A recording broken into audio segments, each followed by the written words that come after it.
Welcome back, everyone.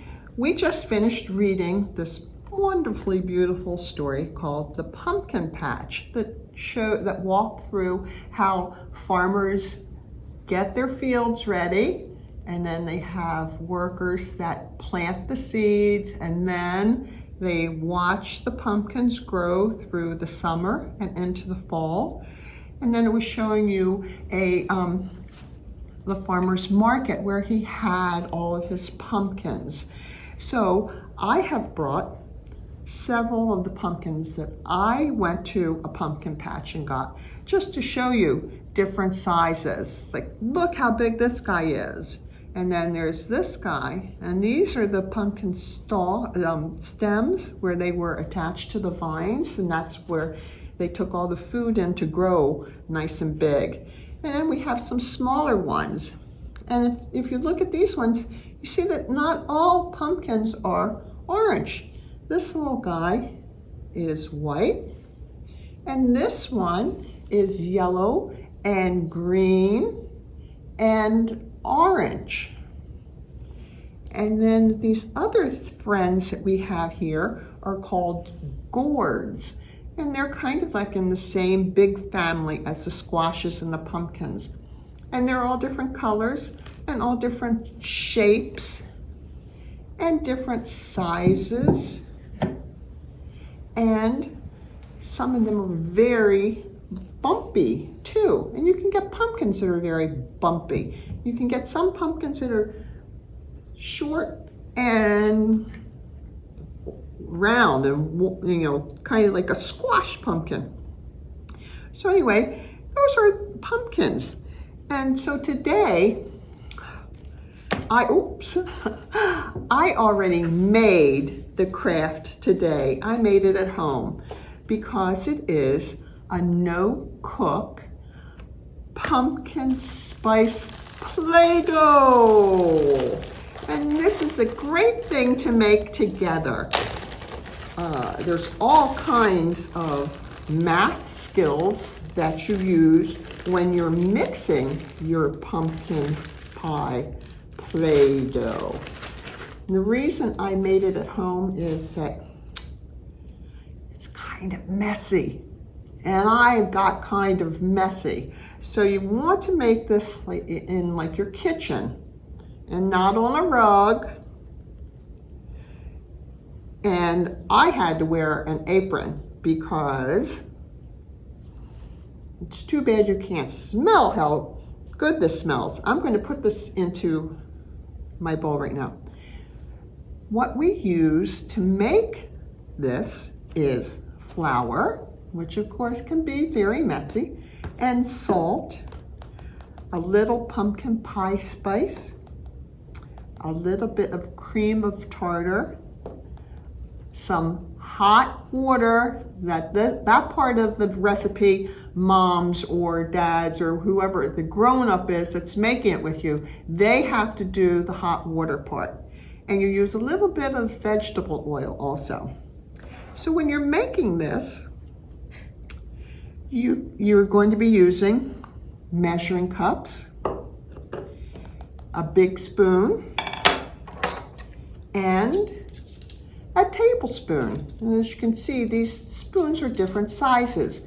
So depending on how many helpers you have making this with you, you could have, if you used 3 of these, it makes 1 of these. So you could have 3 different children putting in your pumpkin spice or your cream of tartar or your vegetable oil. So the recipe I used is on this website. It's naturalbeachliving.com/no-cook-pumpkin Play-Doh. And this will be on our website also for you. And the recipe is very, very simple. It uses 2 cups of flour, 1 cup of salt, and then 2 tablespoons of cream of tartar, 2 tablespoons of pumpkin pie spice, and 2 tablespoons of oil. You mix all the dry things together. That's not the oil. That would be your salt, your flour, your cream of tartar, and your pumpkin pie spice. You put that into your bowl, you mix it all up, and then you put in your 2 tablespoons of oil, and this is where the adult has to do this part. 1 1/3 cups of boiling water. So putting the dry ingredients in, that's lots of fun to get help with your kids, to have them help you. And even though you're using like a cup of stuff, 2 cups of this, 1 cup of this, if you break it down and show them that 2 half cups make 1 whole, or 3/3 of a cup would make 1 whole. And you can have them take turns pouring your ingredients in and stirring it up. So then when you get to the hot water part, that's the grown-up part. You pour that in, you stir it all up until it's a nice consistency, nice soft ball. And when I did mine, I know this recipe says that you need to knead it, which is doing this. But when I first mixed it, I didn't have to knead it. It was kind of soft and gooey, and I thought, well, that's more like slime. That's not Play-Doh. But it said you have to let it rest or cool down for 10 minutes before you can play with it.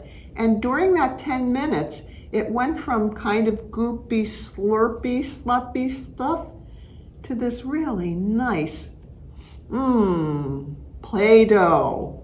And so in that short time, I'm glad I didn't add extra flour. Now I have Play-Doh that I can take different parts of and give each of my little friends some Play-Doh to play with.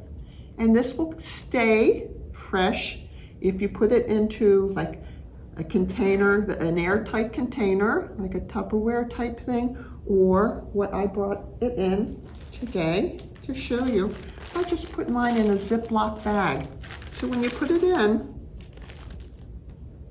you see it's so nice that it didn't even stick to the table. And when you put it in, what you want to do is make sure that you're getting the air out. Pull it up a little, squish all the air out before you zip it shut. And I would store it in the refrigerator. And it will be good for you to play with for, like several weeks. If you notice that it's starting to get hard and not pliable anymore, then it's time to make a new batch of Play-Doh. Maybe something for Christmas like peppermint. Thanks for joining me.